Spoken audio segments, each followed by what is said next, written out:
Square Cow Countdowns. This is Commander Slash Raptor, and our mission for this episode is to count down the top 10 best Call of Duty multiplayer maps. And the mission parameters, rules, are as follows. I'm only using maps from Modern Warfare through Black Ops 2 because I've never played anything before that. Call of Duty 1, 2, and 3 I'm completely clueless about. And also, DLC is all good to go. So are the maps that are carried over from a previous game, or ones that have appeared in more than one game. And finally, we're focusing primarily on the overall design, creativity, appearance, functionality, and enjoyability of these maps, not so much the overall strategic layouts. So we'll talk about sniping, camping, and, spawn traps, but not as much as the overall map itself. Those are the rules. So let's start this map off with number 10. Lockdown, Modern Warfare 3. This map is a lot of fun to play on. It's pretty versatile in terms of the game modes that work well in it, and I really enjoy how simple it is. Despite the fact that it contains about 5 different sections, each designed to fit a playstyle, it's still rather straightforward. There's tight passageways and wide open space for close quarters combat, there's long hallways and lots of stairs for long range combat, and finally there's several buildings that allow snipers to pick people off. You add all that up and you have an extremely well balanced map. Number 9. Skid Row from Modern Warfare 2. A lot of maps in the Call of Duty franchise have tried to tackle indoor and outdoor combat at once. But Skid Row is one of the first maps that I noticed to really excel in that area. It features many alleyways that serve as choke points, as well as large open streets where combat is more ranged and spread out. There's also a large central apartment building where most of the combat takes place, both within its lower section where all the rooms are, and the long hallway above. But there's still enough enclosed spaces to permit dedicated close quarters combat classes. Finally, a map where I only get sniped 2 or 3 times. Number 8. Yemen, Black Ops 2. This map is very interesting. I found that it works great for literally any kind of game mode. Domination games are especially hectic on this map because of where that goddamn B flag is placed. You can hypothetically get sniped from anywhere. But because of that, the snipers usually focus on the other snipers, leaving the rest of the map free to people who play the game fairly. Sorry. Anyways, down below there's plenty of room for run-and gunners, close quarters combat, and yes, campers. There's plenty of great hiding spots on this map, probably even more than there are decent sniping spots. So with all this going on, be prepared for some edge-of-your-seat action and very quick games. And for the love of God, be careful of that stupid pit. Number 7. Silo, Black Ops Annihilation. I'm just warning you ahead of time. Construction areas make for great Call of Duty maps, but Silo is the first construction-based map on this list, and much like Yemen, there's always a lot going on here. You've got sniping, you've got close quarters combat, you've got long-range combat, you've got noob tubers, you've got knifers, you've got campers, you've got everything. Mission-style gameplays work very well on this map, but it's just a lot more fun to kind of explore it because of how detailed it is.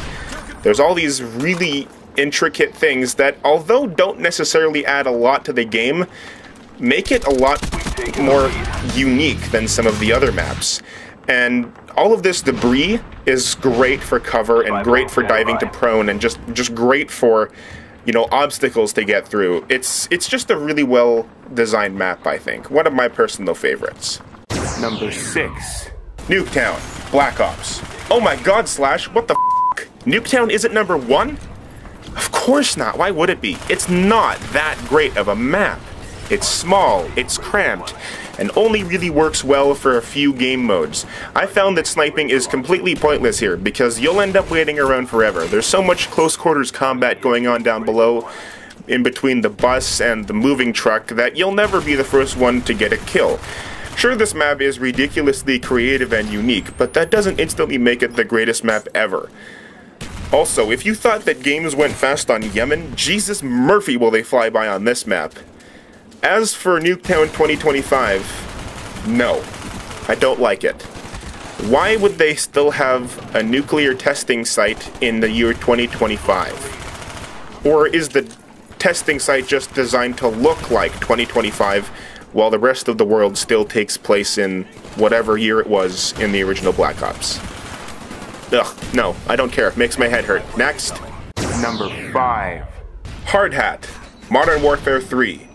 Looky here, another construction area. Now I'm pretty sure that this map is considered small, just like Nuketown.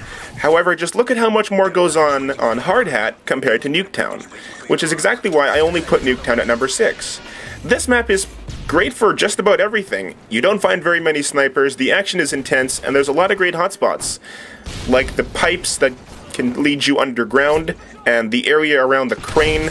I really just love this map. There's so much going on, yet at the same time, matches on Hardhat don't seem as short as the ones on Nuketown. Or maybe they are, but you just get so absorbed that you don't notice it. Who knows? And also, I love the name of this map. Hardhat. It's just so suiting, but yet odd. Number 4. High Rise, Modern Warfare 2. And here it is, the final construction map on this list. High Rise is set atop a nearly completed skyscraper with 2 office buildings on opposite sides of the map. In the middle there's a helipad which a lot of players will fight over. If you want close quarters combat, then head for the offices. If you want medium to long range fights, then stay on the roof and fight for the helipad. And if you want a real challenge, head for the construction equipment, especially the crane. It takes a great deal of skill and luck, but you can make your way onto the crane and become a sniping beast. You'll probably never be able to make it there in free-for-all, but in a team mode, then it's certainly a possibility. Because of how much of a radical difference there is between all of these areas, this map is by far the best map to choose if you want to keep everyone happy. It's like Lockdown, but on this map the different areas could each be a map all on their own, whereas Lockdown works best as a whole. Number 3. Summit, Black Ops. Out of all the Call of Duty maps, Summit is the only snow map worth playing on.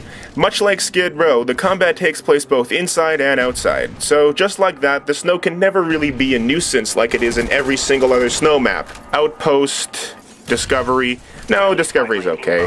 Downhill, ugh. This map is the worst nightmare of a kill streaker, because most of them can't hit people when they hide inside. There's also not very many snipers, yet another reason why I love this map. Summit is easily one of Black Ops' most versatile and well-balanced maps, earning it the bronze medal spot on our list.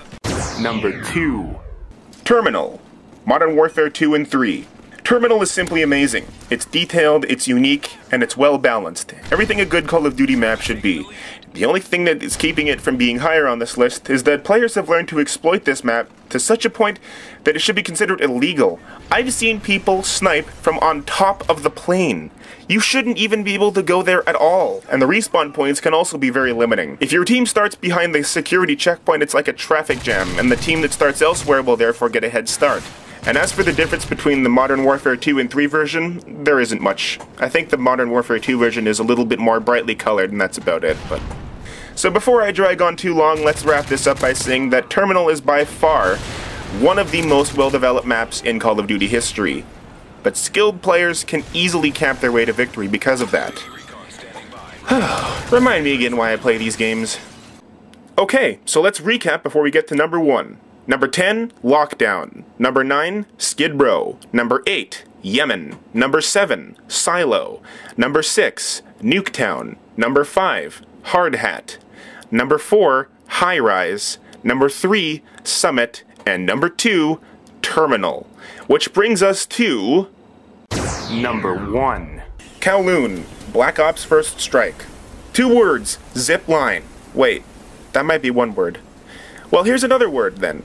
Night. This map, along with Hanoi, is the only map to take place at night in Black Ops. Ironic, isn't it?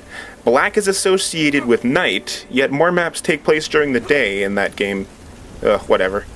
This map is just plain amazing. It's chock full of goodies, like hard-to-reach sniping spots, secret places to hide while you launch care packages, rooftops, flank routes, narrow passageways, wide open space, and yes, verticality.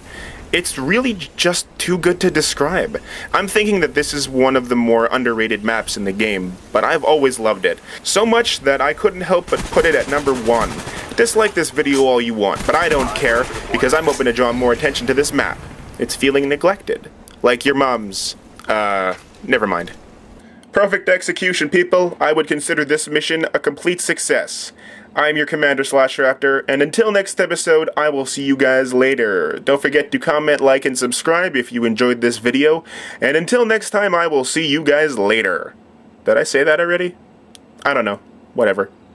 Peace out. Bye. See ya.